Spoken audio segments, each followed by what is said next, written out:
당뇨 환자는 다이어트를 좀 하는 게 좋을 것 같은데 어떤 다이어트를 제일 추천하실까요? 당뇨 환자한테 좋지 않아요. 그래서 당뇨 환자는 제일 좋은 게 선생님 안녕하세요. 네, 안녕하세요. 요즘에 주변에 당뇨 환자들이 많아서 당뇨에 대한 좀 관심이 있어서 왔는데요. 어떤 사람들이 좀 당뇨에 걸리기 쉬운가요? 결국 유전성이 제일 크고요. 또 하나는 근육이 부족하신 분들. 근육이 부족한 사람. 제가 딱 그렇거든요.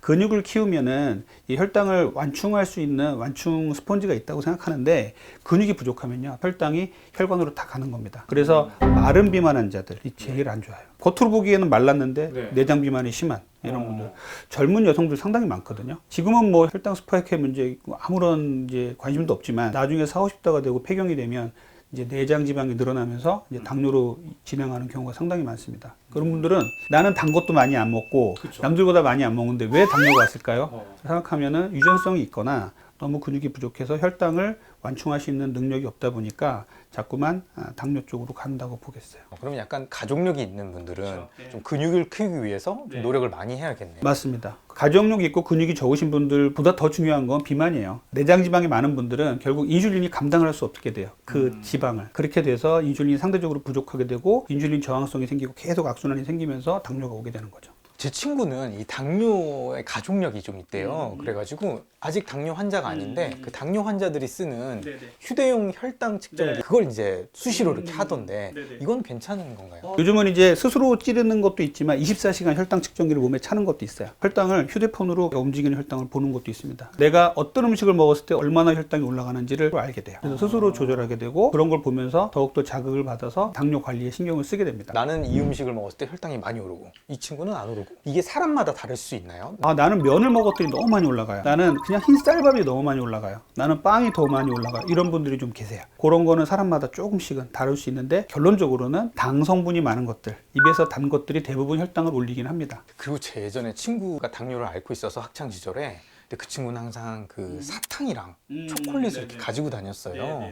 아까 사탕이랑 그런 걸 먹으면 뭔가 어쨌든 안 좋다고 했는데 왜 그거를 꼭 수시로 그 친구는 먹었을까요? 외부에서 인슐린을 투여하거나 혈당을 급격히 떨어뜨리는 그런 약물들을 투여하면은 항상 저혈당의 위험성을 생각을 하고 있어야 돼요.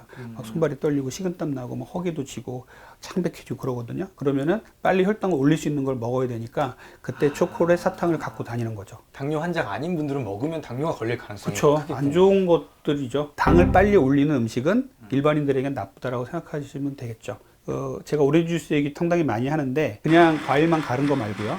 과일에다가 또 설탕을 가미를 하죠. 설탕이 함유된 과일 주스가 혈당을 제일 빨리 올립니다. 그래서 저혈당 환자한테는 과일 주스를 먹여라 이런 얘기들이 있어요.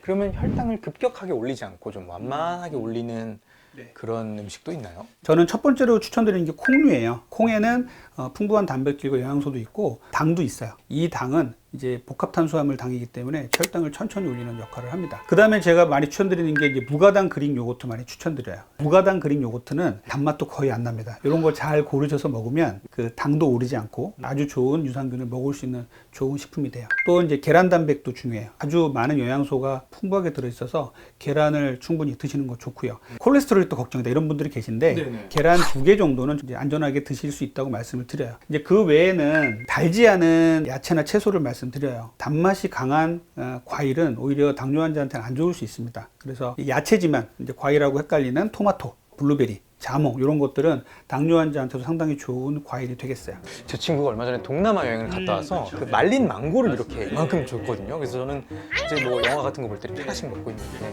안 좋은 당 지수가 높아져요. 혈당을 많이 올리기도 하지만 이 과일은요 혈당보다도 지방간을 만드는 힘이 강하기 때문에 과일은 그런 부분에서 좀 조심하셔야 돼요. 그래서 달지 않은 이런 과일을 드시되 말린 과일, 갈아낸 과일은 피하셔야 돼요. 그 친구가 저를 당뇨 환자는 다이어트를 좀 하는 게 좋을 것 같은데 어떤 다이어트를 제일 추천하실까요?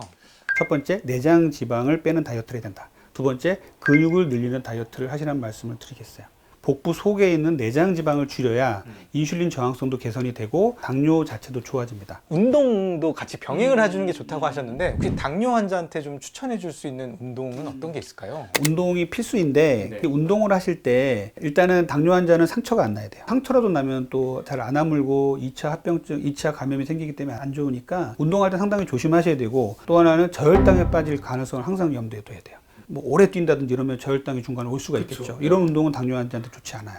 그래서 당뇨 환자는 제일 좋은 게 식후 걷기예요. 자기가 좋아하는 운동 있으면 하시면 되는데 내가 할 수 있는 운동이 없다 그러면 식후에 저는 바로 걸으시라 그래요. 예전에는 식사 후에 소화가 다 된 다음에 한두 시간 후에 나 운동을 하라고 얘기를 했었는데 배가 아프잖아요. 예, 배 안 아플 정도로 하시면 됩니다. 식사 후에 혈당이 이렇게 올라가고 있는데 카페에 가서 가만히 앉아서 또 캐러멜 마키아토를 먹었다고 생각해봐요. 그럼 혈당을 이중으로 올리는 거죠. 네. 현대인들이 그렇게 많이 하고 있는데 제일 안 좋은 습관이에요. 식후에는 그 디저트 같은 걸 먹지 마시고 주변을 좀 걸으면서 혈당을 좀 떨어뜨리고 햇빛도 쐬고 하시는 게 제일 좋은 습관입니다. 선생님, 제가 오늘 이제 질문은 다 끝났고 마지막으로 한 줄 처방전 부탁드리겠습니다. 당뇨 환자는 다이어트를 하실 때 항상 저혈당의 가능성을 염두에 두시고, 나의 친족 중에 당뇨 환자가 있다면 더욱더 신경을 쓰시고 혈당에 문제가 없는지를 늘 관심을 갖고 보셔야 됩니다. 당뇨에 대한 궁금증 잘 해결해 주셔서 감사합니다. 저는 이만 가보겠습니다. 네. 감사합니다. 네, 안녕하세요.